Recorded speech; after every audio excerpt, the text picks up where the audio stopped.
Hey, welcome to Brown Bag History for November 10th, 2021. Today we'll be talking about the boy at the driving of the last spike. And as we start, we acknowledge the land, traditions, and culture of the Secwepemc, the Ktunaxa, the Sinixt, and the Okanagan Nation Alliance, or Silks. We acknowledge our use and inhabitation of this land sacred to these four nations. We respectfully honor their traditions and culture. So we're talking about today about an historic event. Of course, the November 7th, 1885 was the date that the Canadian Pacific Railway mainline was completed across Canada and at Cregalachi, just a little bit west of Revelstoke. And I think a lot of people are kind of intrigued at this photograph by this young lad who appears sort of in the center, right behind Donald Smith. So he managed to get sort of a front row seat at this historic event. And he looks very, very young there. He looks maybe about 14, 15. He's actually 18 in this photograph. But that's who we're going to talk about today. His name was Edward Mallandaine, and there he is, age 17 on November 7th, 1885. There is a book written, The Boy in the Picture, the Cregalachi Kid and the Driving of the Last Spike, written by Ray Argyle a few years ago. And it's a great, great story. And he has a lot of the historic information, but it's written in a historical fiction style as well. So sometimes it's hard to know what he found from historical fact and what was fictionalized, but it's still a really great read. So Edward Mallandaine was born in Victoria, BC on June 1st, 1867, exactly 1 month before Canada became a country. He was 17 when he left Victoria and 18 when this photograph was taken. I've just recently found his adult height in his World War I enlistment papers, and he was 5'8". So he must have had a bit of a late growth spurt after he turned 18, because he's, I wouldn't say he's 5'8" in this photograph, because the average height was probably only about 5'8" at that time. Edward's father was also named Edward, and he was born in near Malaysia, where his father was a military commander. Edward Sr. Came to Vancouver Island in 1858, where he was an amateur architect and civil engineer.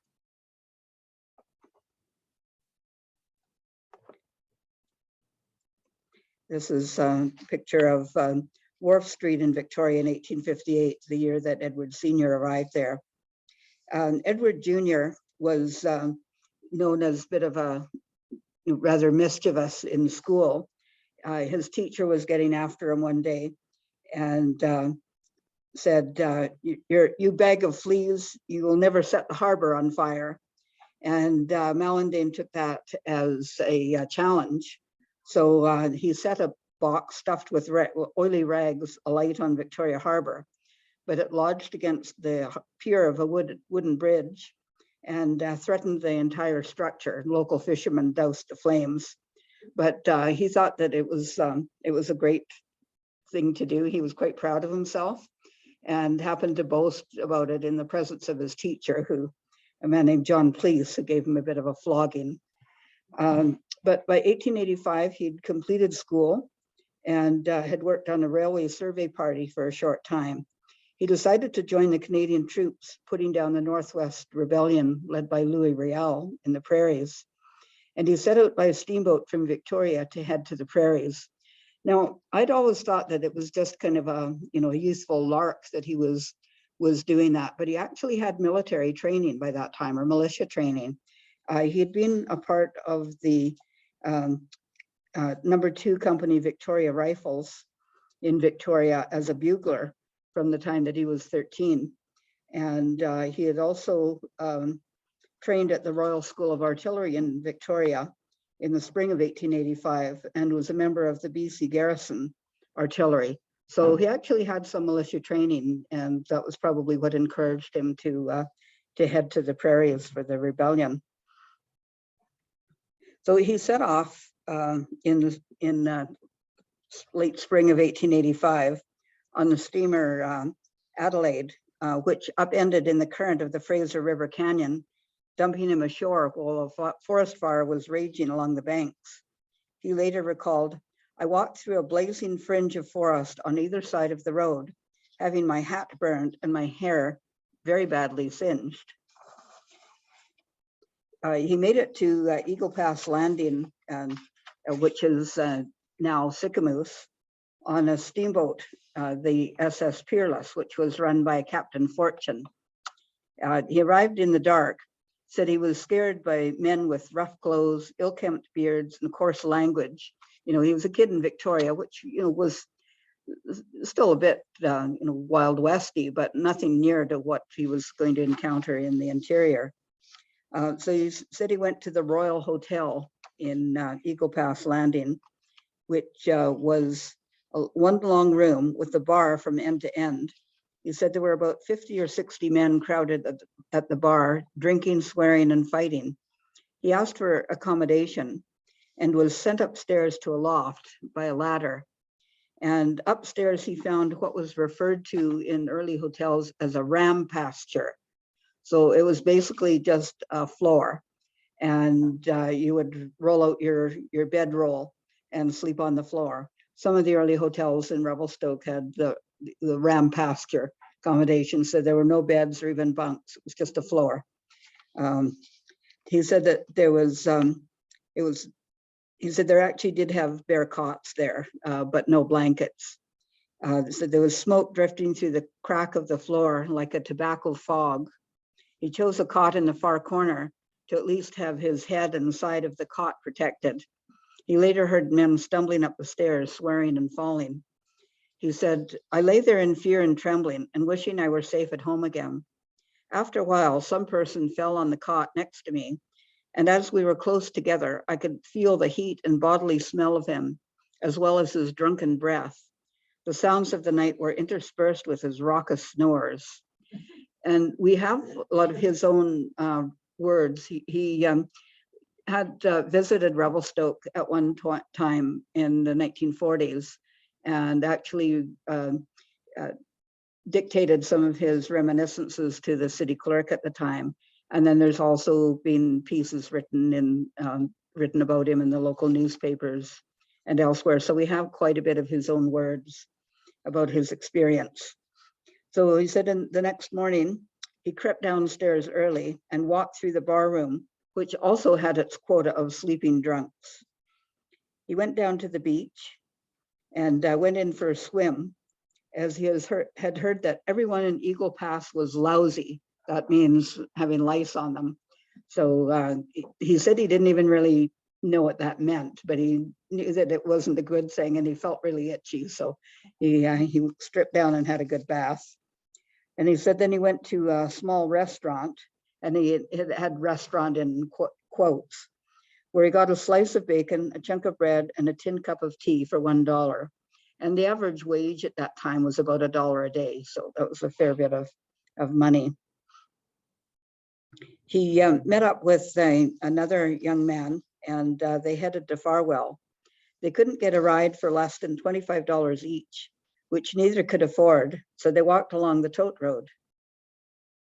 He said, "We were lucky in having fine weather, and as neither of us had ever been through such a country in our lives, everything in the way of scenery, forests, rivers, and lakes, let alone the grandeur of the mountain, was the unfolding of a new world and intensely interesting to us, and did much to ease the weariness and discomfort of our journey.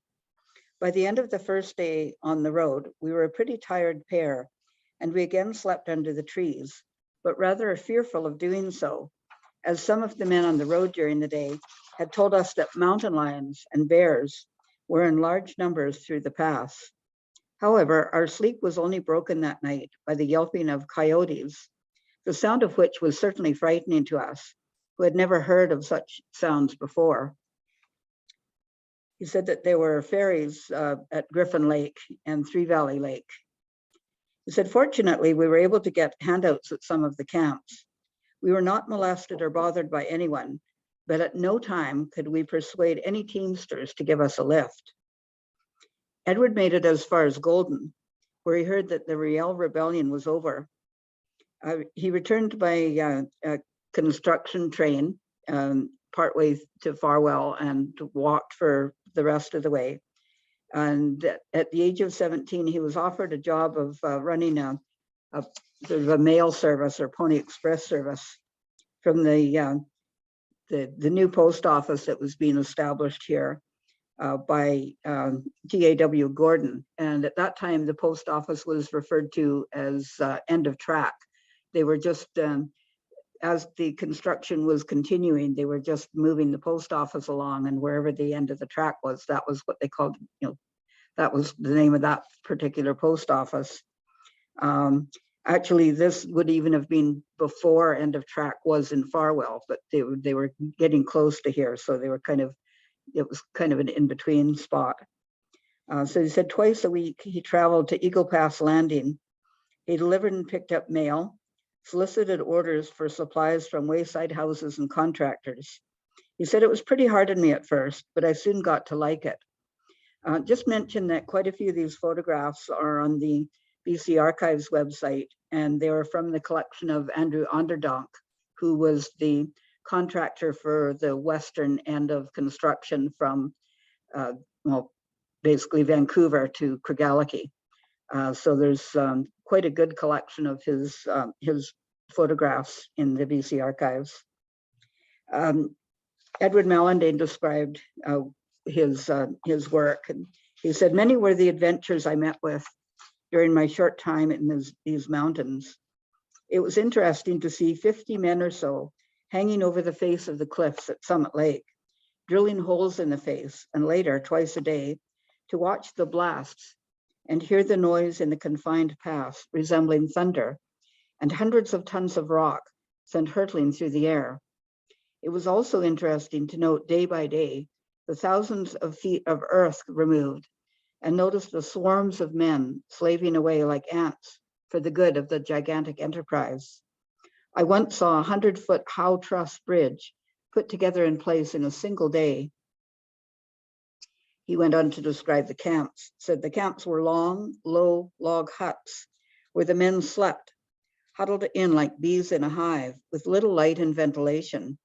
Rows and fights and brawls were a daily occurrence. Those in the camps near the town went in of an evening and gambled, while those in the camps too far away gambled and squabbled among themselves. He said, of course, among all those thousands of men, there were a great many tough characters, some of whom undertook to act as road agents. That's basically a highway robber. And many a poor man who had been toiling all summer was obliged to deliver up his earnings. And then he went on to describe the community of Farwell, which is now Revelstoke. He said he came over on the toll bridge, which was built by G.B. Wright, who built the tote road between Sicamous and Revelstoke, or Eagle Pass Landing and Farwell. And so there's a picture actually of the toll bridge, and you can see the toll booth on that end. And there's the community of Farwell on the east bank of the river. So he said that at that time, the largest building on Front Street was the Columbia House, which is now on what would now be Wilson Street, owned by William M. Brown, who had come here from the Caribou, where he'd been a miner for quite a few years. Again, he said the average meal was $1 for bacon, potatoes, and coffee. And you can see that Farwell is a pretty rough looking place, and that's definitely how he describes it, as just sort of rather just wooden frame buildings. And he says that there were even some buildings with tent tops. There's, you can see a tent in the middle of that photograph. We were able to zoom into that photograph and read the sign on the front of the tent. It says red light. And he mentions the Northwest Mounted Police, who had a small establishment on the rise at the east end of the street, so basically at the top of the Douglas Street Hill. And there's later on this fall, I'm going to be doing a talk on the Farwell Police War, which is a whole other story, quite an amusing one. He said some of the shacks were just one-story wooden affairs, some with tent roofs. The roadway was not graded, but muddy or dusty according to season. This photograph was taken by a Victoria photograph. This is actually the same photographer who took that 1858 photograph of Victoria that I showed at the beginning of the show. And he took a couple of photographs here in 1885. And you can see all the burnt snags there. There'd been a fire in the town on May 7th, which had burned down most of the buildings that were there. But then within about 3 weeks, they were rebuilt. So it gives you some indication of the style of construction. It was just rough and ready, just getting things up.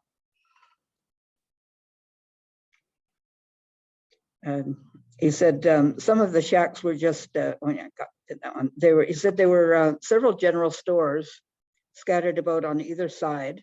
One of them was the store of J. Fred Hume, who was probably the first merchant to establish himself on Front Street. And Hume moved to Nelson in 1891, along with his bride Lydia, who was one of the early school teachers in town. And they became really instrumental in the founding of the town of Nelson. So the Hume Hotel was this J. Fred Hume. And when J. Fred Hume left, he sold his stock to his cousin, C.B. Hume. And C.B. Hume started his own general store here, which was located where the Royal Bank is now. It was one of the biggest general stores in the interior of the province for quite a few years. A little sideline there. He also remembered a lot of the hotels there. He said there were quite a few hotels. He remembers the Abrahams and Brothers having with their Central Hotel. He also remembered some of the personal, early sort of dignitaries at the town at the time, like Gilbert Malcolm Sproat, who was the government commissioner, A.S. Farwell, who's pictured here, who the town was named after. He was a surveyor who laid out the town site. And of course, the whole Farwell dispute is a whole nother big story. He also remembered A.W. Vowell, who was the government agent and the Indian agent here, and also a Crown timber inspector. He said, in addition to the stores, many of the buildings were used as saloons and gambling joints. So the principal of these places was run by a man named Jack Enright. So naturally, there were also a number of hostess houses, including Madame Foster, a large black woman with quite a harem, also Irish Nell, and many others. He said in Farwell, the life was exciting, especially on paydays. There were brawls continually and gambling night and day, with men of all nationalities throwing away their hard-earned pay at faro, stud poker, and other games of chance. What the gamblers and saloon men did not get, the women of the town did, and a very small proportion of the money reached the storekeepers. So then he talked a bit more about what he was doing with his little mail service. Said, I opened the first post office in Farwell, such as it was, and would ride to Eagle Pass Landing and get the mail from the west and bring it up to Farwell. And he was getting 10 cents per letter that he delivered. And he said within a while, he was able to buy a team of horses for his work. He said there was a man named Bob Hall who carried the mail from the end of track to Farwell. And of course, the end of track kept moving closer to town. He said, I used to ride from Farwell to Eagle Pass Landing, 47 miles. If I had not too many orders or places to stop at along the way, I could do it in one day, but sometimes it took me 2 days. There were large ferry scows on Griffin and Three Valley Lakes, which would convey men and teams using the tote road. A great number of contractors' camps all through the pass, and likewise a number of so-called hotels, which were nothing more or less than bootlegging saloons. He also referred to Hull and Trounce, who were driving cattle more or less all that summer through the pass. And Hull later actually started a butcher store in town, J.R. Hull Meat Market, which was, and one of the buildings that he built in Lower Town was what's later became the Needham warehouse, and it still has the name Needham on it. But actually, if you look really closely behind Needham, you can see the name Hull. He also referred to the Barnard Express, which was a well-known sort of coach company.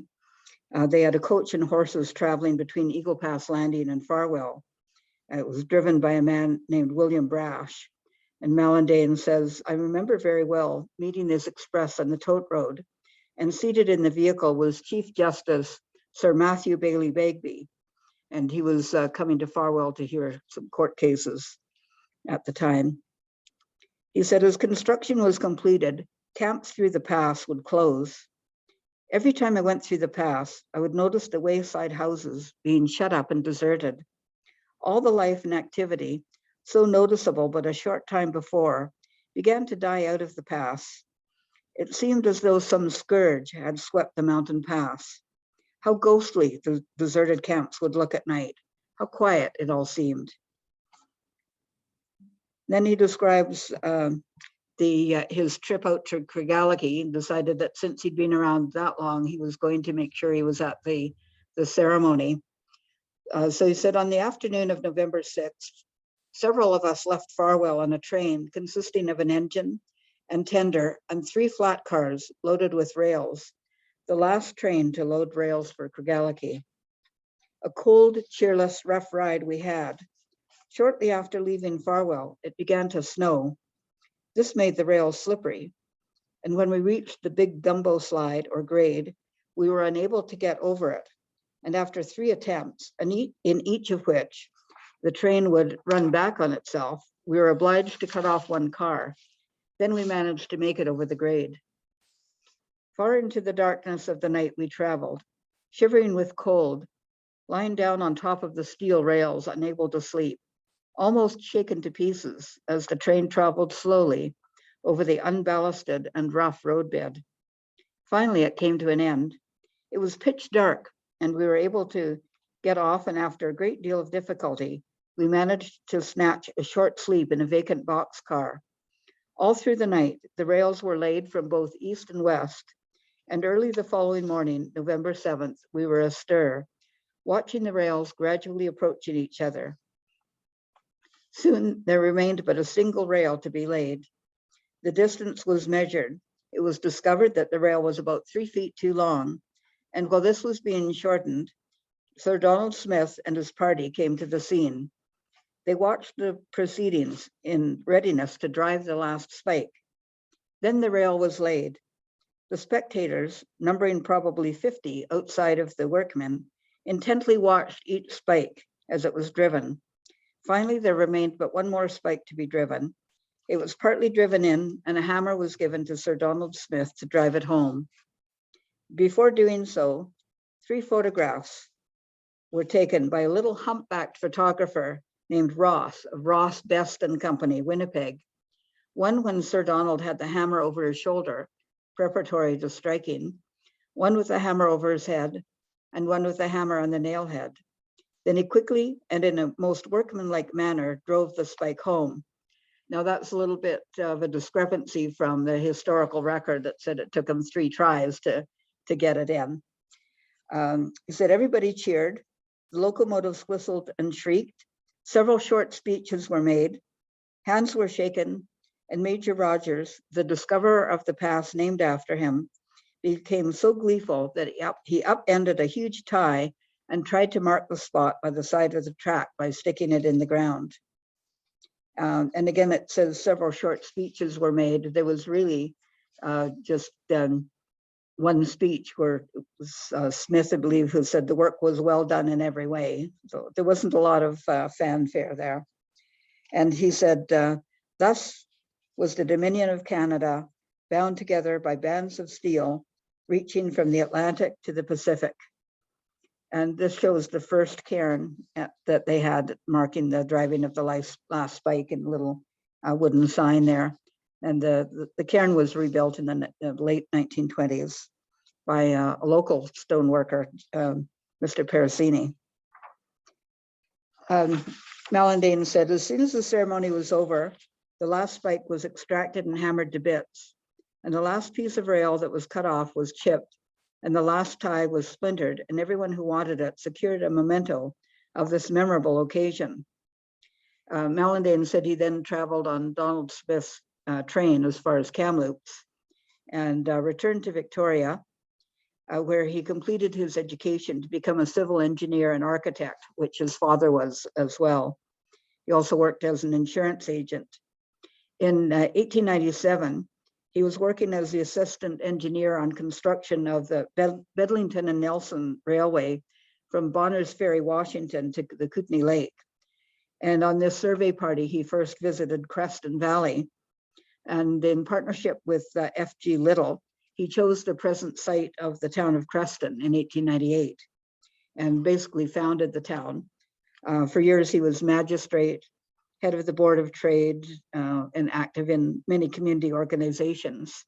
He married Jean Ramsey in 1904, and they settled in Creston, where he worked as a land agent for the CPR.